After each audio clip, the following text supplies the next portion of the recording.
Howdy folks, Amygdala Vids here. You ever wake up early one morning for some obligation you aren't super passionate about, like school or work? You look at those analog numbers on your alarm clock and hear the beeping screech and you think to yourself, this really sucks. I wish I could sleep in. And then do you ever eat some amazing new food and think to yourself, wow, if only I could eat this stuff forever? These thoughts may relate to the idea of hedonism, simply being that you try to avoid pain and seek pleasure in life at all costs. This idea seems like pretty common sense. I mean, who wouldn't want to seek out things that make us feel good and avoid things that bring us pain? Well, let's say you're eating your bland breakfast one morning to get ready for work, and you see an ad on your phone that reads, "Have infinite pleasure. Come on down to Robert Nozicks Experience Machine Emporium." Now you're thinking, infinite pleasure? What is this, some sort of escort service? What the heck, my life is pretty sucky anyways. I might as well see what this is all about. So after work you head on down to Nozick's Experience Machine Emporium, and through the door, you meet probably the most physically attractive philosopher ever. Which I know has no merit on his ideas, but come on. Have you seen Immanuel Kant in comparison? No.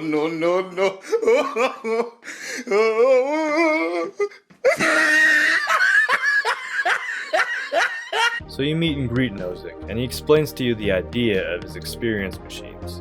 You see, insert name here. The way my machines work is that you float in one of our tanks, I'll hook up some electrodes to you, and you'll enter into a virtual reality, which will play whatever pre-selected experiences you'd want to experience. And when I mean virtual reality, I'm not talking about some bullshit like that Oculus game where you slice the blocks. I'm talking virtual reality, so believable that you will forget that you're in the machine entirely. You'll be so immersed in your experiences that you will truly believe and feel like you're experiencing them. Want to truly feel like you climbed Mount Everest? What about saving the world from an evil alien race? Or maybe you just want to be a freak and have a lot of sex. Well, check out our catalog of experiences, and we'll get you into the machine and you'll actually believe and feel like you're experiencing them. So you're intrigued. I mean, it sounds like you could finally live a life of pleasure in this experience machine. So you ask, so how long am I going to be in there? Nozick replies, around 2 years. Then you'll come out, choose more experiences to last you 2 more years, and then you'll hop back in and get back to the infinite pleasure. Then this process will repeat itself every 2 years for the rest of your life. Imagine a life of infinite pleasure and no pain.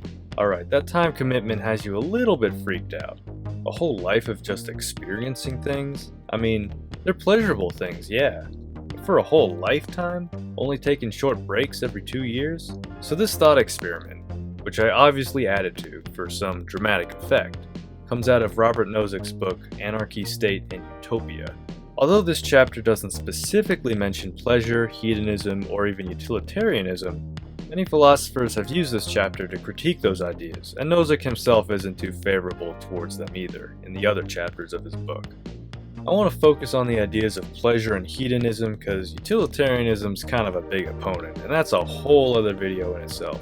Plus, addressing pleasure is going to be super applicable to you guys. I mean, let's face it, we all have probably chased after pleasure, or at least thought about pleasure in our lives. It's almost kinda natural, you know? We find pleasure in eating delicious foods, taking naps, drinking, playing video games, having sex, hanging out with our friends, spending money. And you think to yourself, damn, if only I wasn't constrained by the realities of life, I'd always love to be in this pleasurable state. And then there's moments of pain. You go through a breakup, or you stub your toe, or you gotta get through a really boring ass class. In those moments you think to yourself, damn, if only I wasn't constrained by these realities of life. I'd love to never have to deal with pain ever again.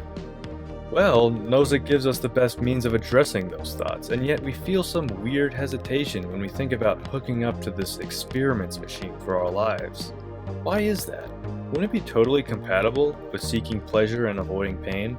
In life, we want to actually act, and not just experience. To quote Nozick on page 43, we want to do certain things, and not just have the experience of doing them. Why do we want to do the activities rather than merely experience them? Nozick doesn't answer that last question, but we can think of many answers to it. One that personally resonates with me is that to do something is to incorporate elements of choice and the self. If I want to build a rocket to go to the moon, I want to make decisions and face consequences, rather than simply experience the success of making a rocket. The experience machine would take away that personal involvement. When you're personally involved in life, rather than just experiencing pleasure, there's a possibility of failure and consequence. The idea that you might not succeed makes the success all that more powerful. My dream is to become a full-time YouTuber, but if I don't put in the work, there's a large chance that I won't be successful. Subscribe, by the way, if you want to help me out. But this possibility of failing only makes the success more precious. I mean, if we simply experience pleasure without the beforehand work required to achieve that pleasure, and the possibility of failing, it wouldn't be as powerful. It reminds me of the Daoist symbol of yin-yang. The negatives give rise to the positives, and the two complement each other. All the blood, sweat, and tears you put into something will make you appreciate that thing in the end even more. The pain in the beginning enhances the pleasure at the end.